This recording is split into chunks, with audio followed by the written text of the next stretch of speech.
This moment, I want to take this opportunity to welcome the man of the hour, our senior pastor and deputy general overseer of Gospel Centers International, our pastor Titus Katembo. Let's put our hands together as he comes in Jesus' name.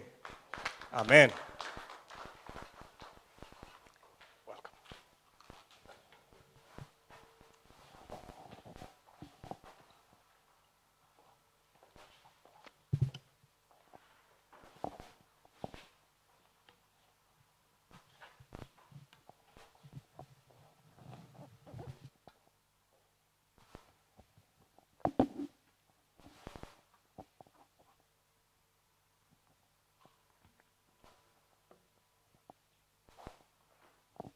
Praise the Lord, church.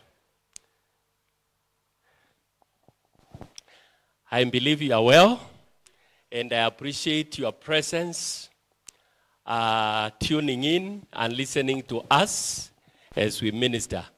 We were told last year that we are in the new normal, and I think we doubted a lot, and it looks like we are back to it again. The so-called lockdown is with us. And I'm very excited, happy to hear what Pastor Joshua has just said, that our hearts are not actually locked down. It's a nice one. Actually, even God himself is not locked down, and his Holy Spirit is not locked down, and our hearts are not locked down. So we should yearn to reach the Holy Ghost. We should yearn to reach God in this season of this pestilence. And we believe it is a season that is passing. There is nothing that stays forever. So as we continue to get through this process, I want to encourage each and every person out there who is listening to me that this is just a season and it is passing. Don't be discouraged. It is passing. And as it passes, we shall glorify God for preserving us. And we keep praying that the Lord will preserve his children. He will preserve all of us, even as we go through this pestilence. And we thank God because we know he's going to be with us. We don't have a lot of time because we are controlled by the protocols, and also we are controlled by the numbers that can be with us here recording. So we are just a skeleton of a team to assist us record and minister to our people out there. So I just want to quickly go to the Bible and the word of God that the Lord has given me. And it's a word that he gave me a few months ago. And I began ministering about it. And today I just want to recap a bit as we move to the next level.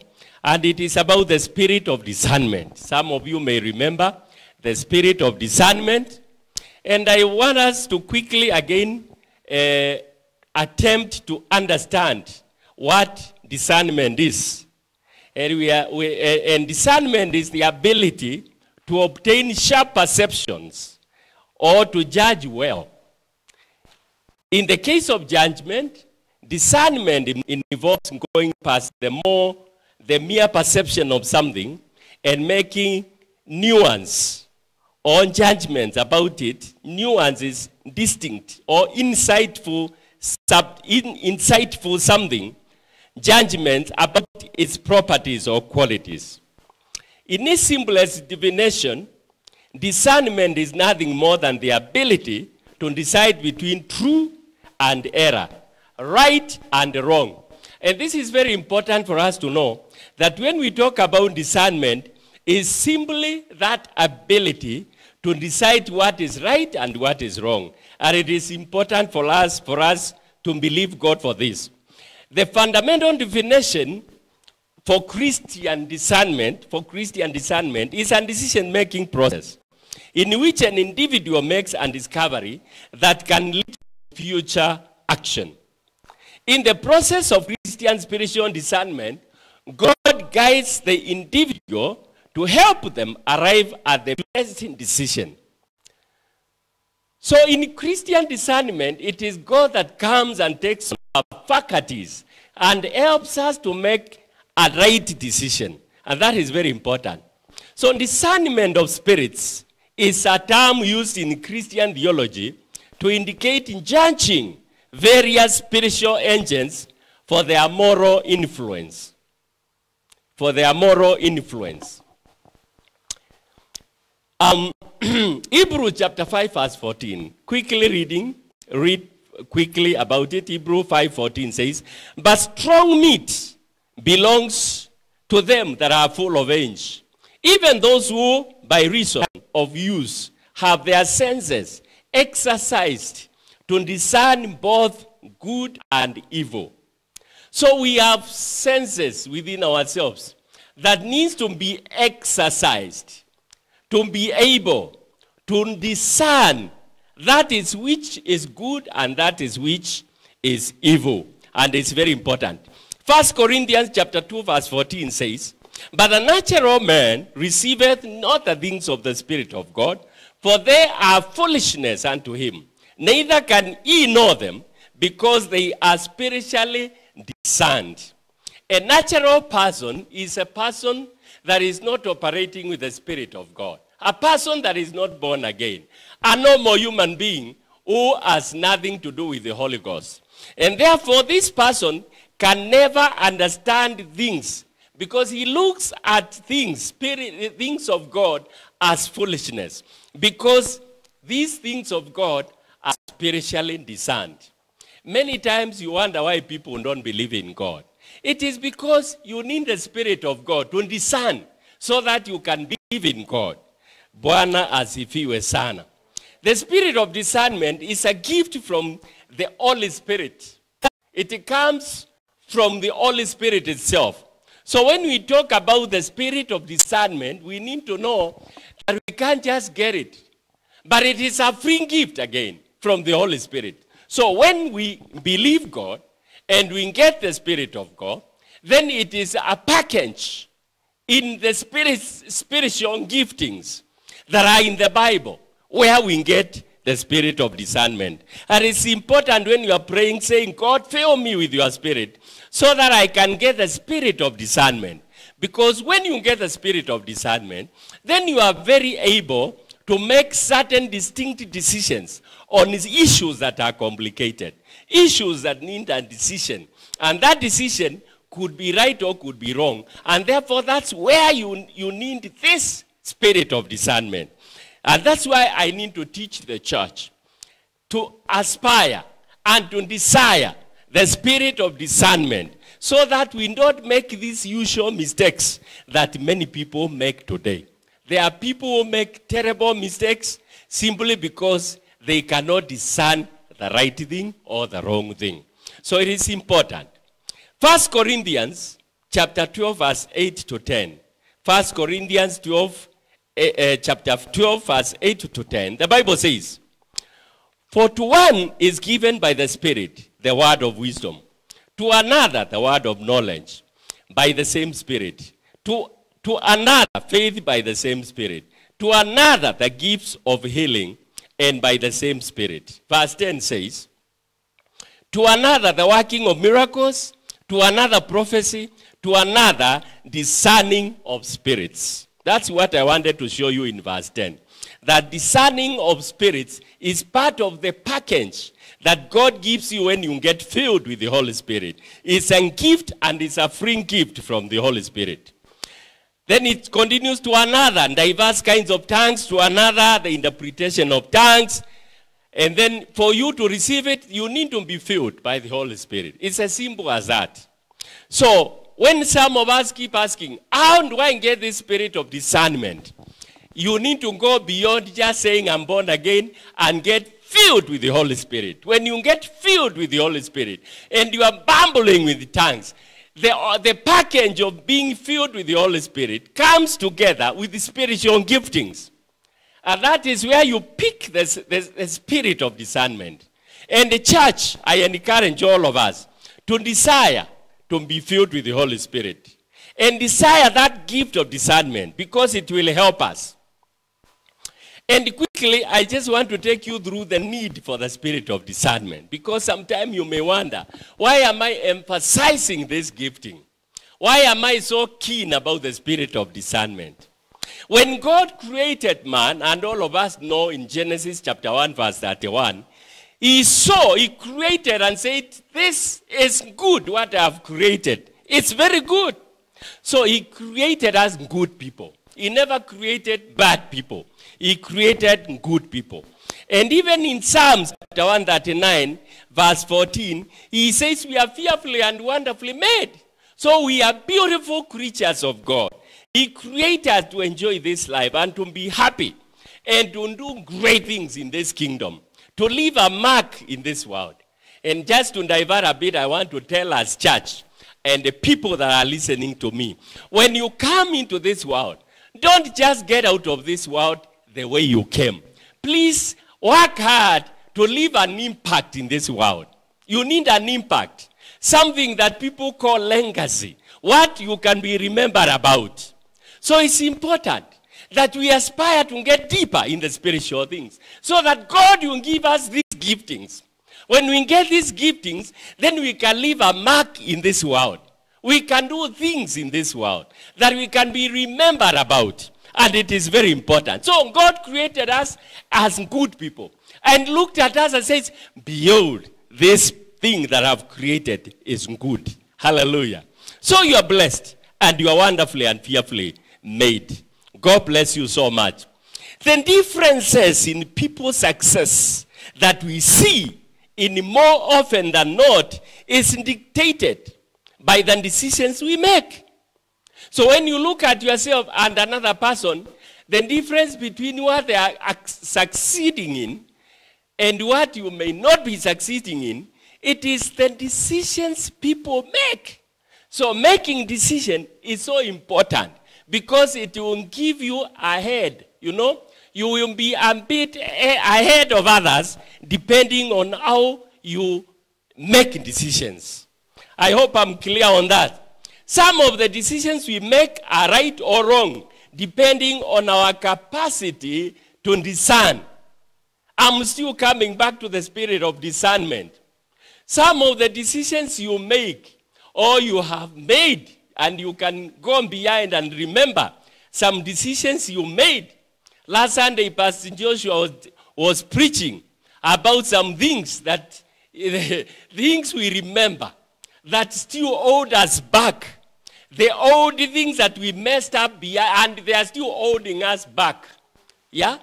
Those are decisions we made which could have been wrong, and we are still crying about them. And saying, I am wrong, I'm what, and you can't move forward because of the things that I'm pulling you behind. That is simply because of decisions that we made. And you can look behind and see the decisions you have made in your life. Some were right, some are wrong, and see where you are with the wrong decisions you made and where you are with the right decisions you made. So it is very important to know that. Some of the decisions, as I repeat, we make are right or wrong depending on our capacity to discern. Because discernment helps you to distinguish between a right thing and a wrong thing. The more you exhibit the spirit of discernment, the more you make correct decisions that propel you to the next level. So the more you make, you utilize or exercise the senses and the gifting of discernment. Yeah? The more you make decisions that are correct and decisions that propel you to the next level. Sometimes I've looked at some choices some people have made in the Bible. And some of those decisions, you can look at them and wonder, what happened with this decision? Did this person succeed? Did this person fail? And one of the examples I like giving is the example of Abraham and his nephew Lot. When their servants or their shepherds started quarreling because of their flock and where to feed their flock, Abraham told his nephew, we cannot continue in this strife. The strife is not a good thing, where people are contesting and complaining and fighting over certain things. He told him, choose where you want to go. If you go to the right, I'll go to the left. If you go to the north, I'll go to the south. Things like those. So he gave him an open check to make a choice. Hallelujah. God gives us open checks to make choices, by the way. So he did that. And you know, what directed Lot to go where he went is because he saw nice plains with a lot of water, beautiful things. And these plains were overlooking Sodom and Gomorrah. And the Bible says he looked and was excited of the area, and he selected that area. And let me tell you, without exercising the spirit of discernment, you can be cheated by your eyes. You can be tempted to pick things that look nice. They may not be the right decision. And that is exactly what Lot did. You can read that later because of time. Genesis chapter 13. You can read that and see what happened. He chose that area. And you know what happened later on. The Bible says he pitched his tent facing Sodom and Gomorrah. And we are not told at what time he found himself in Sodom. Because you can't keep looking at evil and claim you are so holy that you will not be pulled by that evil. You know, we have some people who say, I can take my soda in a bar as my friends take their beer. My friend, have a good spirit of discernment. There are some things you have to run away from. The Bible says, flee from every appearance of evil. Flee.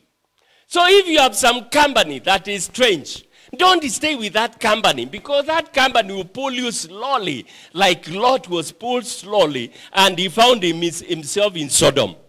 We don't want our people to be in sin, living in sin, or to be looking at sin all the time.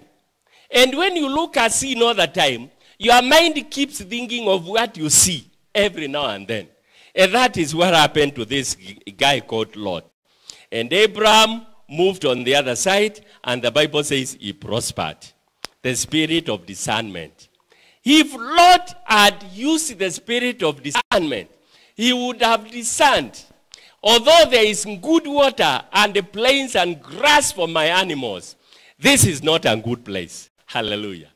This is what I mean by the spirit of discernment. And again, I'm tempted to actually ask you a question. When God promised the children of Israel to take them to a land flowing with milk and honey, what was he thinking about? And he took them to a desert, a country called Israel, which had nothing, difficult place, infested with giants. And even today, if you go to Israel, it is not a joke. For you to succeed in Israel, you need a miracle. You need a miracle. But God said, this is the land I'm taking you, flowing with the milk and honey. There was actually almost say there is no milk and honey. It is a desert. But what was God seeing? This is the most important thing. What was God seeing? Exodus chapter 3, verse 8. You can read it on your own time. You know, it was full of these guys called Perizzites and Jebusites and Evites and all those guys who they had to fight a lot to possess the land. So if you look at Israel with your naked eyes, you will say, surely, God was not serious about his promise. If you look at it with your natural naked eyes. But God looked at the promised land with a discerning eye. There was a eye of discernment. He saw it beyond what you can see. By the way, there are many things that look very bad. But if you have a spirit of discernment, you'll be able to choose those things that look bad. But thereon, that is where your blessing is. So it's important, church, as I minister to you out there, please, the spirit of discernment is important. Israel, even though it was a desert, go there today. Israel is a first world. Well developed, doing very well, doing everything right, exporting things. God saw that with a spiritual eye, as a discerning eye, not just a normal eye, because a normal eye will mislead us. Finally, and I think this I've said it many times before you, when Jacob was given Rachel by Laban, I think you know that story, he was very disappointed because he served Laban for 7 years. Very disappointed. Genesis chapter 29, verse 16. You can read later. Very disappointing.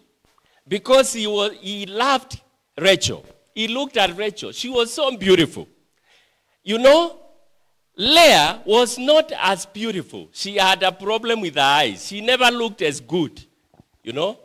So it's very, you know, when you look at things with your eyes and you have not prayed. I'm not telling people not to marry beautiful looking girls, handsome men. I'm not saying this.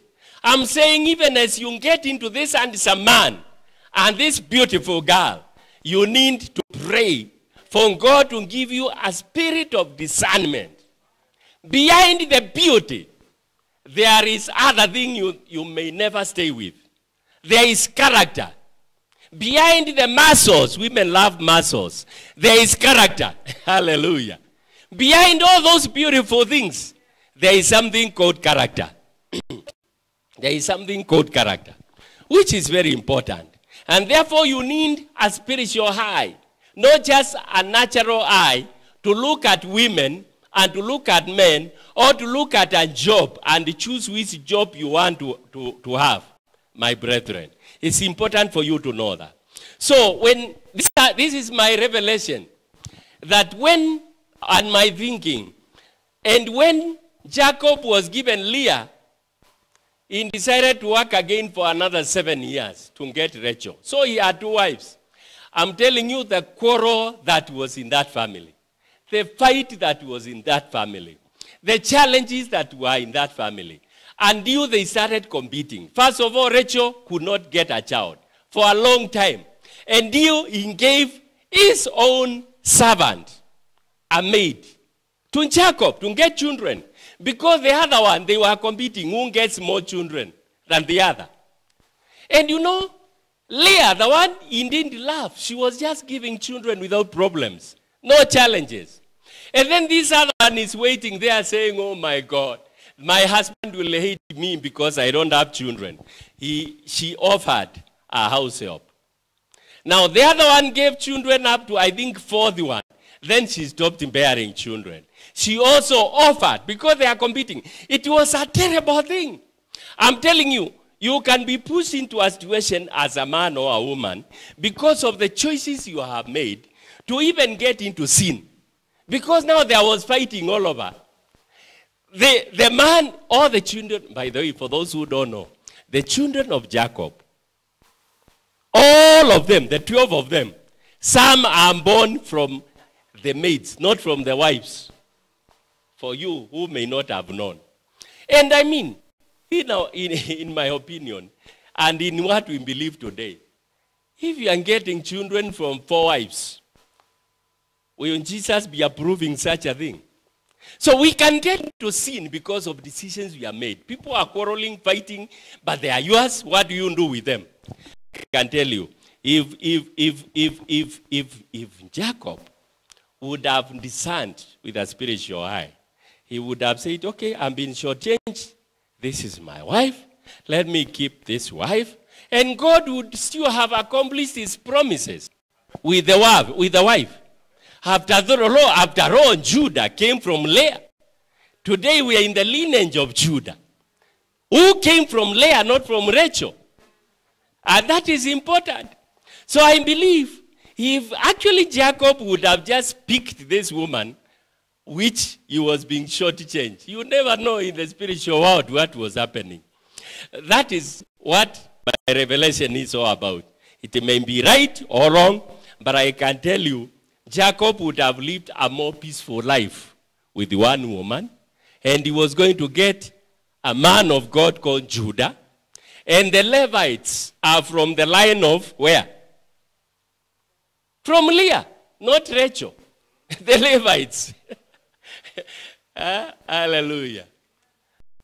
Rachel got Joseph, who was very powerful, and got Benjamin, 2 of them, that's all. The others are from those other ladies. So God would still have accomplished his purposes with Jacob if he kept one wife. That is my own thinking. Somebody can challenge it, but me, I think he would have had a more comfortable, less stressful life with one wife. without strangling, fighting women in his house. Pastor Joshua, you'll be telling me when to stop. But let me quickly say that I can finish my message. How do we get the spirit of discernment? I said from the beginning that the spirit of discernment is a free gift from the Holy Spirit. It is given to us for free. It is for us to seek it. We need to seek it if we want it. And when you get filled, when you seek for the Spirit of God, and you are filled with the Spirit of God, then the spirit of discernment will be upon you. You only need to exercise your senses. Exercise your senses so that you can discern things spiritually. Let's look at Acts chapter 1, verse 2 to 5. The Bible says, and you the day in which he was taken up. After that, he, through the Holy Ghost, had given commandments unto the apostles, whom he had chosen, to whom also he showed himself alive after his passion by many infallible proofs, being seen of them 40 days, and seeking of things pertaining to the kingdom of God. Verse 4, and being assembled together with them, commanded them that they should not depart from Jerusalem, but wait for the promise of the Father, which saith, ye have heard of me. For John truly baptized with water, but ye shall be baptized with the Holy Ghost, not many days hence. Praise the Lord. You shall be baptized with the Holy Spirit. You shall be baptized with the Holy Spirit. Because John came to baptize us with water. But when the promise comes, you shall be baptized with the Holy Spirit. Jesus cautioned the disciples not to go out preaching the gospel without waiting for the promise. And I believe all of us know what the promise was. The promise was the Holy Spirit. The Holy Ghost was promised. And if you read John chapter 14, verse 15 to 16, and even verse 26, you will see what the Bible is talking, what Jesus was promising. The Bible says, if ye love me, keep my commandments. Verse 16, and I will pray the Father, and he shall give you another comforter, that he may abide with you forever. But the comforter, verse 26, but the comforter, which is the Holy Ghost, whom the Father will send in my name, he shall teach you all things, and bring all things to your remembrance, whatsoever have said unto you. John 16, verse 7 says, nevertheless, I tell you the truth. It is expedient for you that I go away. For if I go not away, the Comforter will not come unto you. But if I depart, I will send him unto you. The Comforter is the Holy Spirit. Jesus came and preached the gospel. And he could not leave the people, the disciples, that he ministered to alone, because it was going to be difficult without a comforter. Now, the comforter is the Holy Spirit. And let me tell you, without the Holy Ghost, it is difficult to preach the gospel of the cross. Without the Holy Ghost, it is difficult to engage the spiritual world. Without the Holy Ghost, it's difficult to do what we do. Some of you remember Peter was supposed to be a coward. He was scared of saying he's born again. But the moment he was filled with the Holy Spirit, he faced the world and he told them, Jesus that you killed, Jesus that you stoned, Jesus that you sacrificed, is the one that is alive today. And what you have seen, it is not that we were drunk. It is the Holy Spirit that has come upon us. And we spoke in other tongues. Hallelujah. So I want us to know, church, that without the Holy Spirit, we cannot achieve what God wants us to achieve. And therefore, I want us to begin to seek the power of the Holy Ghost. During this lockdown, we have already said the Holy Spirit is not locked down. We need to get into our closets because we have all the time in our homes to seek for the Holy Ghost, to seek for the Holy Spirit, so that he can enable us overcome the challenges of today, coronavirus, and all these challenges that we are going through. And in the same package, You will get the spirit of discernment. Hallelujah. There will be the spirit of discernment so that you are able to make sound decisions, to make good decisions that will propel you to your destiny, that will push you to the next level. Hallelujah. Some people are enticed by jobs with a lot of salaries, big salary. And then they are excited. I got a good job. But you have not applied the spirit of discernment. When you get into that big job with a big salary, it gives you other challenges which you did not expect. You begin brushing your shoulders with the sin. And you don't know how to go. Or you don't know how to run away. You don't know what to do. And that's why it's important. All the decisions we make, we apply them with the spirit of discernment. It will help us. Bwana asifiwe sana. So therefore, the disciples needed to be filled with the Holy Ghost. Otherwise, known as baptism with the Holy Spirit. This happened on the day of Pentecost. You can find that in Acts chapter 2, verse 1 to 4, that the Holy Ghost came down.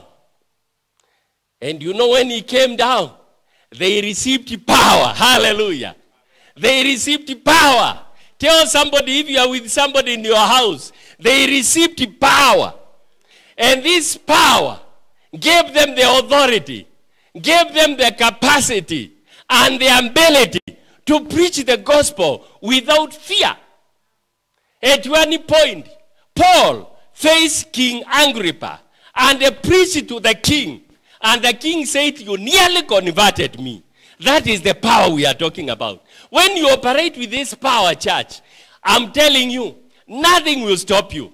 The Bible says, Jesus says, upon this rock I will build my church, and the gates of hell shall not prevail against this church. The church Jesus was foreseeing is a church full of the Holy Spirit. People operating with the Holy Spirit, moving with the Holy Spirit, operating with the power of the Holy Ghost. Not people just operating with their own senses, with the natural thinking, with the normal thinking, applying science alone, without mixing it with the power of the Holy Ghost. Hallelujah. I want you to know, it is very important to seek to be filled by the power of the Holy Ghost. If the Spirit of God comes upon our lives, we shall go out there without fear or favor, evangelize the world, win souls to the kingdom, and the church will expand. The church will grow strong. The church will move to the next level. And even us, as we make our decisions, we shall make decisions with the spirit of discernment. Hallelujah. The spirit of discernment is very important. And I want to remind you, and I think I mentioned this one time. At one time, Peter, is it Peter or Paul? I think it's Peter, who confronted a lady who had a spirit of divination. And she kept saying, these are men who have come to preach the gospel. You know, she was saying the right thing. But without the spirit of discernment, you could not see which kind of spirit this is. You know, the Bible says in the last day, there will be so many prophets. Prophets who comes with wrong doctrines. Prophets who are evil. Prophets who are not right. And he says, try their spirits. How do you try their spirits? When yourself you are not filled with the Holy Spirit. Because you can't try these spirits. If you meet somebody who says hallelujah, speaks in tongues, how will you discern that this person is operating in the Spirit of God? It can be like this woman who was full of the spirit of divination. How will you know? If you find a beautiful woman who you want to marry, as she is speaking in tongues, how will you know she is speaking the tongues of the Holy Spirit and not the tongues of the devil? Do you know there are tongues of the devil? When people are casting out demons, some of them enjoy to even give them the devil the microscope. What do you call this thing? The microphone. And they begin to ask them, who are you? Where do you come from? Where are you going? Will the devil tell you the right thing? He will always tell you something, whether right or wrong. How will you discern that the devil is telling you the truth? And anyway, by the way, why do you want to talk to the devil anyway? It's not necessary. We don't have time to speak to these guys. We only need to discern there is a demon here, and we cast the demon out. But we need to discern. The spirit of discernment comes handy to us, because you now need to discern. How do you discern? This fellow of yours who prays when you meet in the office is filled with the Spirit of God, or is discerning his things, he's using other things.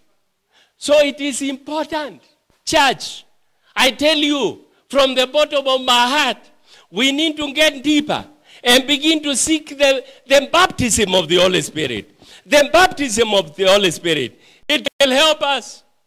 And the baptism of the Holy Spirit comes with a package of the fruit of the Spirit of God.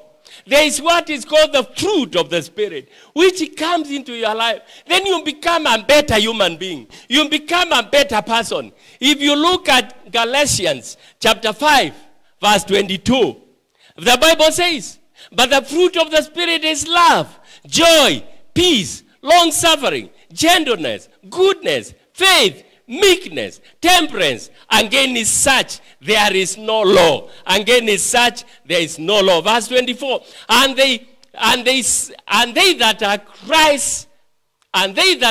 Christ have crucified the flesh with the affections and lusts. If we live in the Spirit, let us walk in the Spirit. A life of a true believer should reflect the said fruit of the Spirit. In simple terms, we are talking about love. Who doesn't like love? Joy, peace, forbearance, kindness, goodness, faithfulness, gentleness, and self-control. These are beautiful things, isn't it?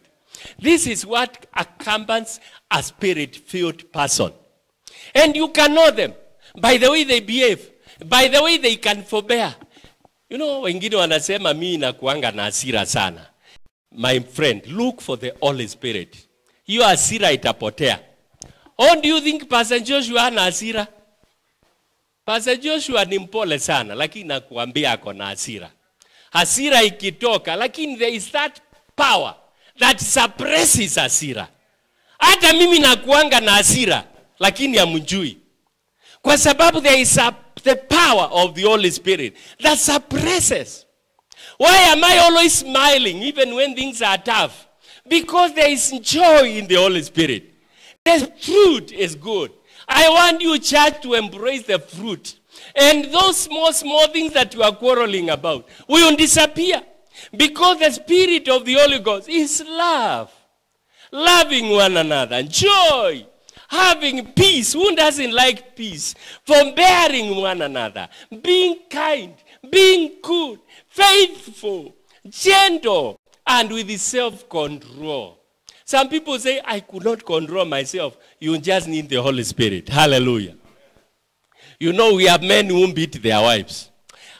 Singeweza kuvumilia. My friend, you just need the Holy Spirit. Ask Queen. Over 30 years, we have never fought. I have never slapped her. Why? Because there is self-control. Or you think she doesn't do things that annoys me. She does. I also do things which annoy her. And there is self-control. There is a fruit of forbearance. Hallelujah. Forbearance. It is important. Otherwise, we are going to be fighting all the time. Let me conclude. Brethren, as I conclude, when the Bible in Romans chapter 8, verse 28, Romans 8:28 says, and we know that all things work together for good to them that love God, to them who are called according to his purpose. I know you quote that verse many times. When you find people in trouble, you encourage them. Tell them, we know everything works together for our good. Si tumesema hiyo mara mingi.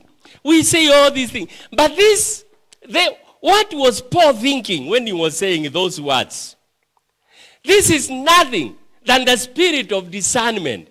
Because many things that happen are not always very exciting. Those things that happen, you are saying they are good for me, they are not exciting.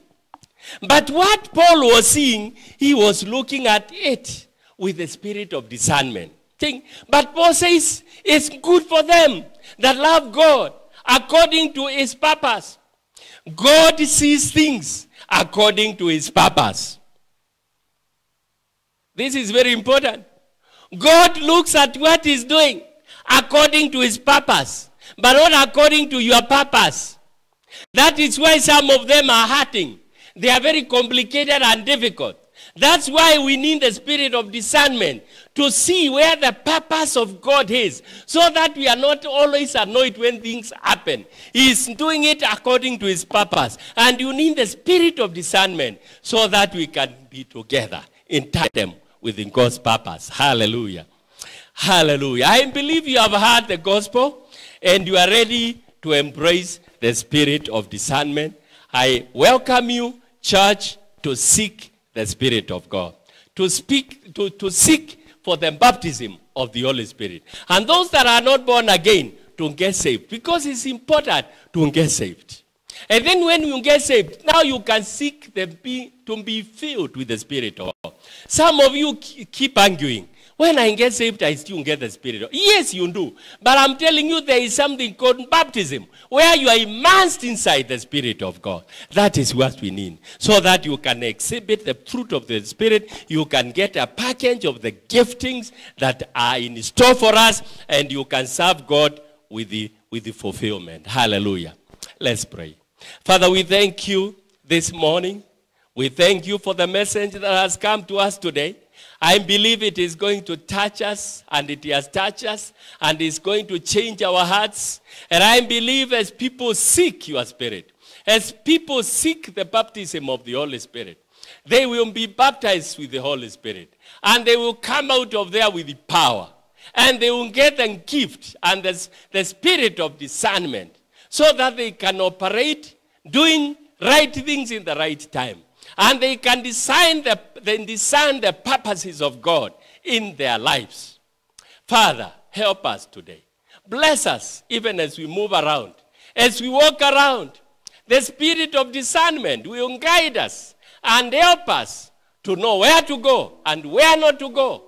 Father, we pray, let the spirit of discernment come into our lives so that we can be better human beings and we can serve you with zeal. We thank you, Father. We bless you. Take care of us during this season of coronavirus. Let coronavirus never come even near our dwelling. Let it die a natural death. Let it disappear from this world. It has bothered us so much. We pray, Lord, sooner than later, the churches will be opened and we will be able to congregate again and worship the Lord together. We thank you, Father. We bless you. In Jesus' name we pray. Amen. God bless you so much, church. May the Lord bless you and be with you. Keep watching us online and keep doing what we have told you to do in our announcements this morning. God bless you. Amen. We believe you've been blessed by that word this morning. I want to welcome you to join us again next Sunday, same time, 10 o'clock, for another moment of the Word of God and service. And we just want to wind up this service this morning with the grace. Can we say the grace? And now may the grace of our Lord Jesus Christ, the love of God, and the fellowship of the Holy Spirit be with us